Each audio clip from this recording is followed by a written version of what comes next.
Hello everyone, welcome to CPCA Social Science classes. So dear students, we are going to start our new chapter of civics, chapter number 1. What is democracy? Why democracy?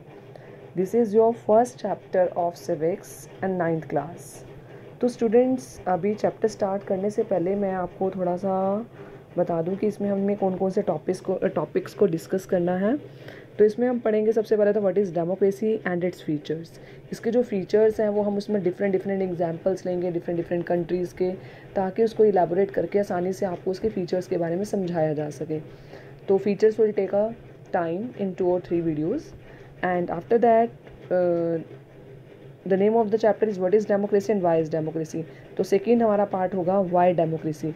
Y democracy में हमारे 2 होंगे arguments, एक तो होंगे against democracy, एक for democracy. Against democracy मतलब demerits of democracy and for democracy मतलब merits मतलब उसके एडवांटेजेस क्या हैं डेमोक्रेसी के, वो डिस्कस करेंगे। उसके बाद ब्रॉडर मीनिंग देखेंगे डेमोक्रेसी का, क्योंकि हमने फीचर्स जब सारी समझी हैं डिफरेंट एग्जांपल्स लेके, तो उसका ब्रॉडर मीनिंग अंडरस्टैंड करेंगे डेमोक्रेसी का कौन सा होता है। After that difference between democracy and non democracies. ये हमारा कुछ ऐसे रहेंगे टॉपिक्स जिसको हम डिफरेंट वीडियोज़ में कवर करेंगे। आई होप आपको ये चैप्टर इंटरेस्टिंग लगेगा, पर आपको इसकी हर चैप्टर की जो हर एक वीडियो को आपको ध्यान से देखना है, सुनना है, ताकि आपको ये चैप्टर आसानी से समझ आ जाए। तो स्टार्ट करते हैं हम अपना आज का टॉपिक। जो पहला है हमारा व्हाट इज़ डेमोक्रेसी। डेमोक्रेसी की सिंपल सी डेफिनेशन है, democracy is the form of government where rulers are elected by the people. अब स्टूडेंट्स, डेमोक्रेसी को हम बोलते हैं हिंदी में लोकतंत्र। लोकतंत्र मतलब लोगों का तंत्र, लोग चलाते हैं इसको। अब देखिए डेमोक्रेसी कैसी फॉर्म ऑफ गवर्नमेंट है। अब गवर्नमेंट तो अलग अलग टाइप की होती है, जैसे मोनार्ची हो गया, जहाँ पर कहीं पर राजा रूल कर रहा है, कहीं पर डिक्टेटरशिप है, या कहीं पर मिलिट्री हेड है वो चला रहा है कंट्री को। तो जो गवर्नमेंट बनती है वो अलग अलग टाइप की बनती है। तो पर डेमोक्रेसी की बात करें, वहाँ पर जो गवर्नमेंट है where rulers are elected by the people. Rulers कौन से हैं?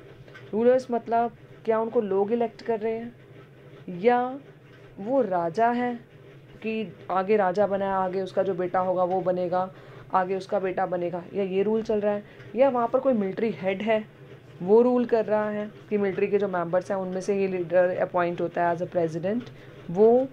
तो हमारे यहाँ पर डिफरेंट कॉन्सेप्ट हैं जिसमें हम रूलर्स, इलेक्टेड और पीपल। रूलर्स मतलब क्या होता है कि हम अपने शासक को चूज़ कर रहे हैं कि हमारी कंट्री को कौन चलाएगा। तो हर कंट्री में शासक ये नहीं है कि लोगों के द्वारा ही चुना हुआ होता है, हर कंट्री में शासक अलग अलग होता है। अब उसको इलेक्ट किया जाता है। इलेक्ट के लिए भी एक प्रॉपर प्रोसीजर होना चाहिए कि इलेक्शन किस तरीके से हो रहे हैं, वहाँ पर फ्री और फेयर मैनर में हो रहे हैं या नहीं हो रहे हैं, क्या वहाँ पर जो लोग इलेक्शंस कर रहे हैं उनको इक्वल चांस मिल रहा है कि वो वोट कर पाएँ। और ये भी आपको कंसेप्ट में समझ आएगा कि इलेक्शन वर्ड मैंने यहाँ पर क्यों यूज़ किया है, क्योंकि इलेक्शंस भी कई बार इनाम के इलेक्शंस होते हैं। जैसे मैं अगर आपको ऑप्शन दूँ कि आपने चूज़ करने हैं इनमें से, मतलब मैंने आपको एक ही मेंबर दे दिया, आपको इसको ही चूज़ करना है, तो क्या वो इलेक्शन है? आपने चूज़ किया पर आपके पास ऑप्शन ही नहीं है। जब आपके पास ऑप्शन ही नहीं है तो वो इलेक्शन किस चीज़ के हुए? इलेक्शन वो होता है जिसमें हम लोगों को चांस दें, लोगों को हम डिफरेंट कैंडिडेट्स प्रोवाइड करें, जिसमें वो डिफरेंट आइडियोलॉजीज़ के लोगों को देख सके कि किसकी आइडियोलॉजी अच्छी है, किसको हमने लीडर्स चूज़ करना है। मतलब ऑप्शंस तो दें। जहाँ पर ऑप्शन नहीं है, सिर्फ मैं आपको एक ही ऑप्शन दे रही हूँ और उसको अगर मैं इलेक्शन का नाम दूंगी तो वो इलेक्शन नहीं होगा। और तीसरा है यहाँ पर पीपल। पीपल मतलब कौन से? क्या हम लोग जैसे आप लोग मेरी वीडियो देख रहे हैं, क्या आप लोग वोट कर सकते हैं? आप स्टूडेंट्स ऑफ 9th क्लास की बात कर रही हूँ, आप लोग वोट नहीं कर सकते। क्यों नहीं कर सकते? क्योंकि आपकी जो एज है वो बिलो 18 है। और हमारे कंट्री का क्या क्राइटेरिया होता है कि हमारी कंट्री में अगर अबव 18 है या 18 ईयर्स का जो बच्चा है, या मेल है या फीमेल है, वही वोट कास्ट कर सकते हैं। तो स्टूडेंट्स यहाँ पर 3 मीनिंग है। एक है रूलर्स कौन से होते हैं? मोनार्ची चल रहा है, मिलिट्री हेड चल रहा है, या लोग जिसको चुन रहे हैं अपना रिप्रेजेंटेटिव वो, या दूसरा टॉपिक हमारा यहाँ पर इलेक्शन वाला कि इलेक्शन किस तरीके से हो रहे हैं, हम लोगों को ऑप्शंस दे रहे हैं कि वो चुन सके किसी एक को जो उनको पसंद हो। और पीपल कौन से हैं? क्या सभी लोगों को राइट है वहाँ पर वोट करने का? क्योंकि कुछ कंट्रीज़ ऐसी हैं जहाँ पर फीमेल्स को वोट करने का राइट नहीं है, या जहाँ पर फीमेल की वोट की वैल्यू जो है वो ऐसे 2 women is equal to 1 man, कि अगर 2 वुमेन वोट करेंगी तो 1 मैन के बराबर होगा, तो वो इक्वलिटी नहीं है। तो डेमोक्रेसी में हमने ये देखना है, डेफिनेशन बहुत सिंपल सी है पर इसका जो मीनिंग है वो बहुत ब्रॉड है, कि democracy is the form of government where rulers are elected by the people. और एक और डेफिनेशन देखते हैं इसके स्टूडेंट्स, जो डेफिनेशन दी हुई है अब्राहम लिंकन ने बोला था कि ऐसी गवर्नमेंट होनी चाहिए जो ऑफ द पीपल हो और बाय द पीपल हो और for the people. Of the people मतलब लोगों की सरकार हो, लोगों के द्वारा चुनी गई सरकार हो और लोगों के लिए हो। मतलब अपने लिए काम करने की बजाय वो किसके लिए काम करे? लोगों के लिए काम करे।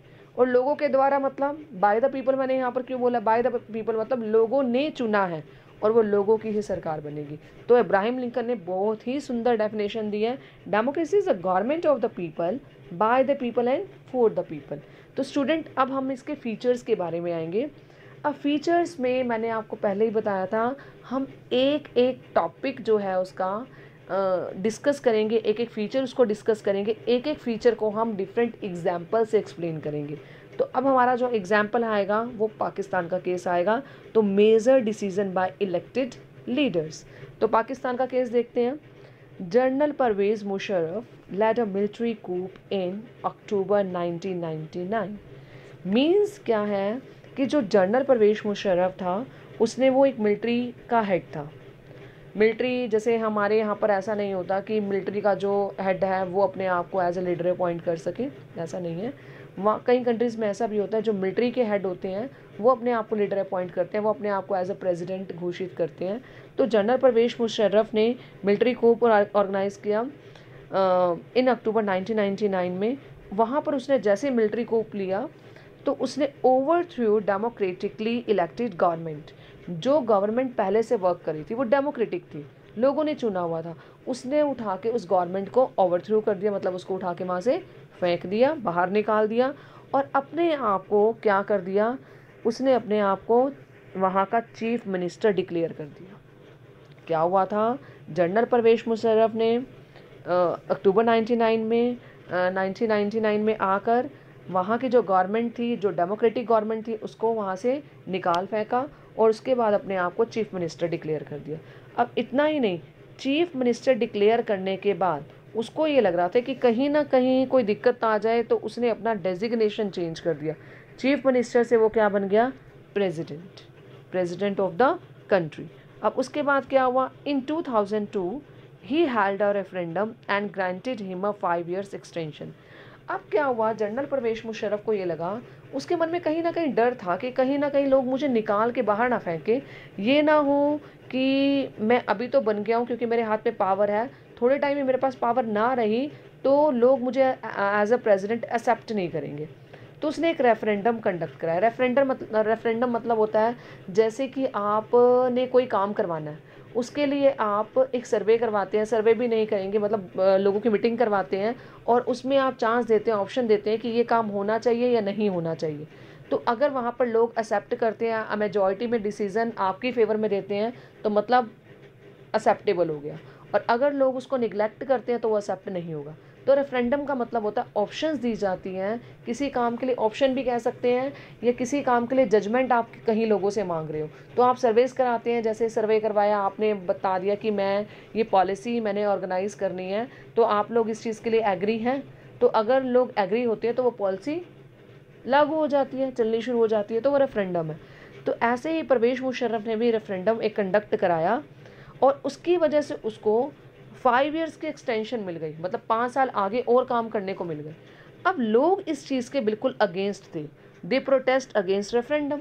अब लोग क्यों अगेंस्ट थे, लोगों को लगा कि जो ये रेफरेंडम है और इसको 5 years की एक्सटेंशन मिल गई है, तो ऐसा तो पॉसिबल हो ही नहीं सकता कि लोग इसके फेवर में डिसीज़न दें। तो उन्होंने प्रोटेस्ट करने शुरू कर दिए, क्योंकि उनको लगता था कि फ्रॉड प्रैक्टिसेस या माल प्रैक्टिसेस इसके अंदर की गई है। तो इसी वजह से लोगों ने प्रोटेस्ट करना शुरू कर दिया। किसके खिलाफ, परवेज़ परवेज़ मुशर्रफ के ख़िलाफ़। ठीक है, तो पाकिस्तानी मीडिया, जो ह्यूमन राइट ऑर्गेनाइजेशन थी, डेमोक्रेटिक जो एक्टिविटीज़ थे, उन्होंने ये बोला कि जो ये रेफरेंडम है दैट वाज बेस्ड ऑन मार प्रैक्टिसेस एंड फ्रॉड, इसलिए हम इसको नहीं मानते हैं जो आपने रेफरेंडम से एक्सटेंशन कर ली है। ठीक है, उसके बाद है Musharraf issued legal framework order. एक लीगल फ्रेमवर्क ऑर्डर बनाया, किसने? मुशर्रफ ने इशू किया एक लीगल फ्रेमवर्क ऑर्डर, और उसमें क्या था, एक ऐसा फ्रेमवर्क बनाया जिसमें उसने कॉन्स्टिट्यूशन को अमेंड किया। कॉन्स्टिट्यूशन को कैसे अमेंड किया? कॉन्स्टिट्यूशन को अमेंडमेंट कर दिया। कॉन्स्टिट्यूशन को अमेंडमेंट क्यों किया? अमेंडमेंट का मतलब होता है चेंजेस करना।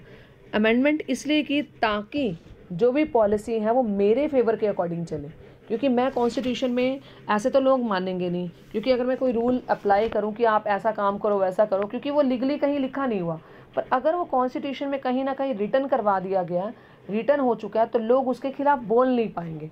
तो परवेज़ मुशर्रफ ने खुद ही कॉन्स्टिट्यूशन को अमेंड किया, खुद ही कॉन्स्टिट्यूशन में चेंजेस किए।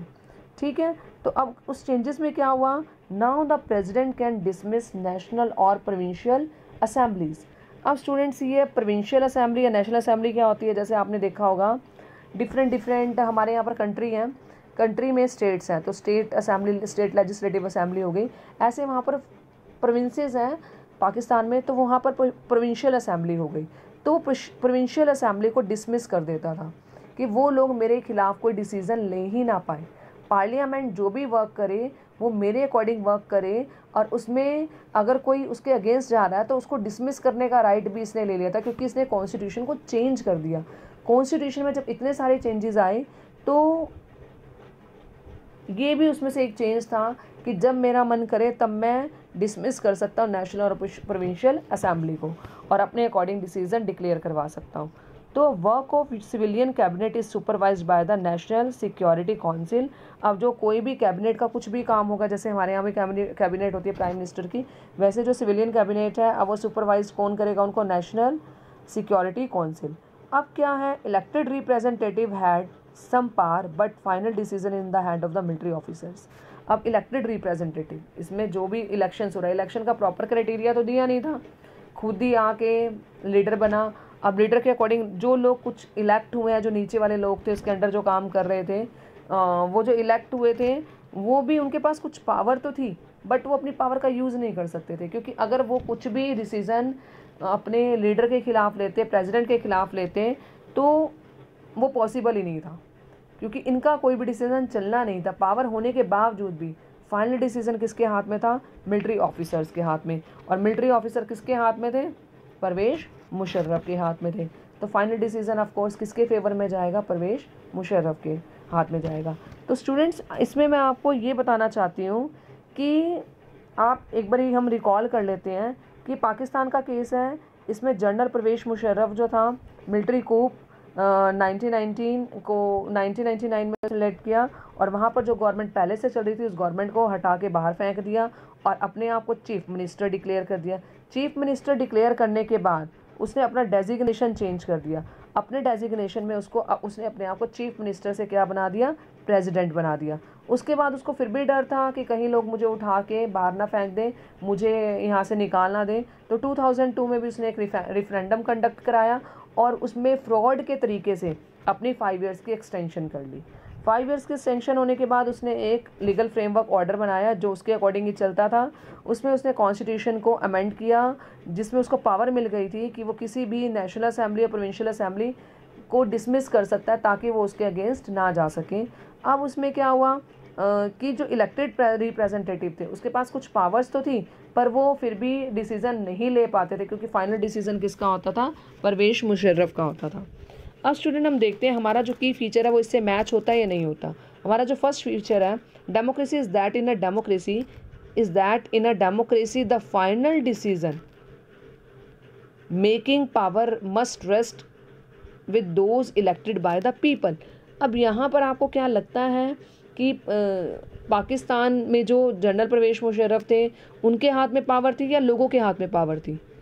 लोगों के हाथ में पावर नहीं थी, लोगों ने उनको नहीं चुना था, वो खुद आके लीडर अपॉइंट हो गए, अपने 5 इयर्स की एक्सटेंशन भी कर दी और अपने अकॉर्डिंग कॉन्स्टिट्यूशन को भी चेंज किया और काफ़ी सारी पावर्स अपने हाथ में ले ली, अपना ही खुद टाइम पीरियड एक्सटेंड कर दिया 5 इयर्स का। तो लोगों के द्वारा चुना हुआ यहाँ पर कुछ भी ऐसा नहीं हुआ था।